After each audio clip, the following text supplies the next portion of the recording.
My name's David Hertley.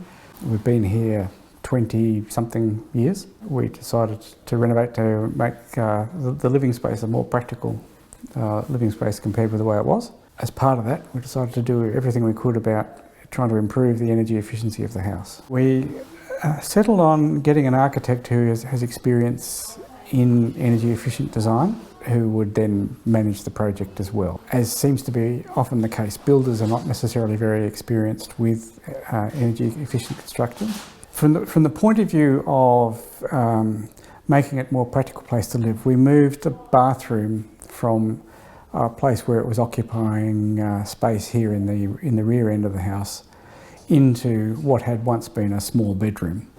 And that enabled us to open up the living area of the house and have proper room for a dining table, which we didn't have before, and room for a kitchen. We took that chance to completely revamp the insulation over the entire house. The house has an old weatherboard Victorian half and a part on a concrete slab at the back, which we're sitting in now, that was done in the 1980s. So the old weatherboard, we got insulation put into the gaps in the walls between the plasterwork and the weatherboards, and we also got insulation put under the floor. The ceiling had been insulated before, and we can probably improve that a bit more even now. The roof was taken off and revamped to get more north sun and totally re-insulated. And the old brick walls, we put insulating panels on the outside of the walls in order to try and keep the thermal mass on the inside. The glazing was all changed to double glazing in this part of the house. Having done that, the whole place is a lot easier to heat than it was before. And we put in hydronic heating that's run from a heat pump system on the roof. The hot water system for our showers and general hot water also runs from the same heat pump that we run the hydronic heating from. People are always asking me about solar on the roof. We haven't yet done that. That's next year's project. There's sort of a matter of trying to do certain things at once and not everything at once. It's all LED lighting.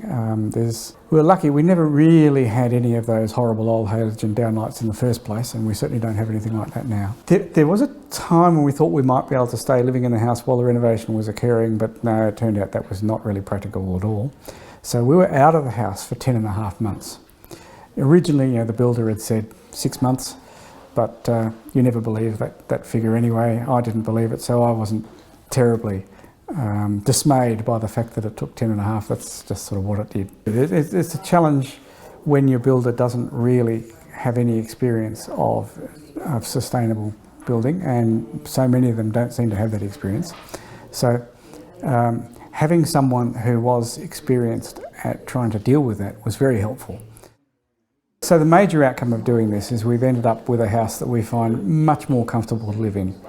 It's true that we use much less energy to heat it and to cool it. Well, we don't have active cooling, but the sort of thing you don't realise until you experience it is how much more comfortable that is to live in.